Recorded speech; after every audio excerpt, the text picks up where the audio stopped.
لو شغال في مجال البرمجة أو صناعة المحتوى، أو كنت من مستخدمين الذكاء الاصطناعي بصفة عامة، جايب لك النهاردة موقع عملاق من عمالقة الذكاء الاصطناعي. بس قبل ما نروح للشرح، يا ريت ما تنساش اللايك والاشتراك في القناة.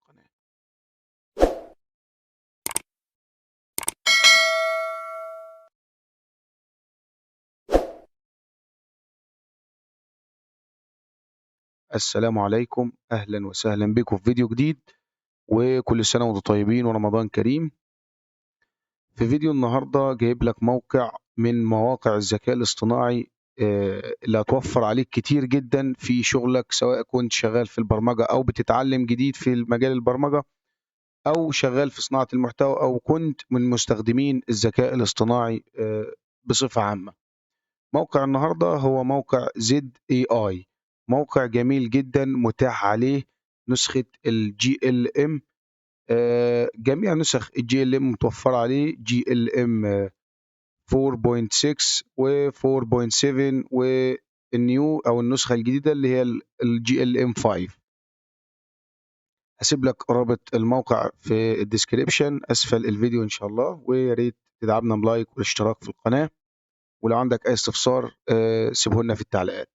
هتفتح الرابط او هتدوس على الرابط، هيفتح معاك بالشكل ده كده، بتضغط على ساين ان وكونتينيو ويز جوجل، او بتسجل بالبريد الالكتروني الخاص بيك.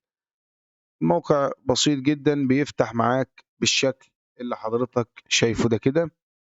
الموقع موقع من مواقع الذكاء الاصطناعي العملاقة، موقع تقدر تخلص أو يلخص لك شغلك في دقائق معدودة أو في ثواني على حسب مجال شغلك.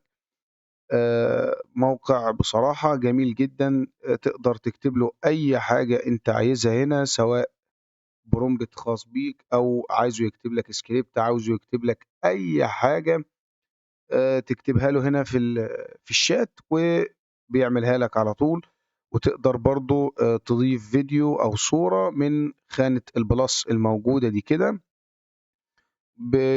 كاتب لك مسموح لك ترفع لغايه 10 ملفات، مسموح لك 10 ملفات ترفعهم عادي في المره الواحده. الموقع ده موقع بسيط، مش محتاج شرح كبير او شرح كتير، بس قلت اعرفكم على الموقع ده، يمكن كتير من الناس ما تعرفش الموقع ده كده. تقدر من خلال الموقع ده تكتب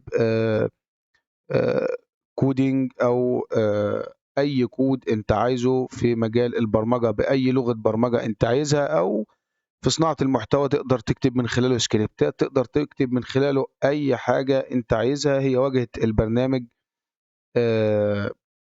مش محتاجة شرح.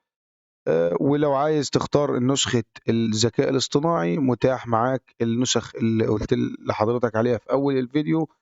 وفي برضو لو ضغطت على مور موديلز بتنزل لتحت، متاح GLM 4.5 والاير وGLM 4.5 الفي والGLM 4.6، وفي بقى الفي وال7 والاخر نسخه نازله معانا اللي هي ال5. وبكده نكون وصلنا لنهايه الفيديو، ويا ريت لو استفدت يا ريت ما تنساش اللايك والاشتراك في القناه. ولو عندك اي استفسار او اي موقع تاني عايزنا ننزل شرح ليه، اكتب لنا اسمه في التعليقات. والسلام عليكم.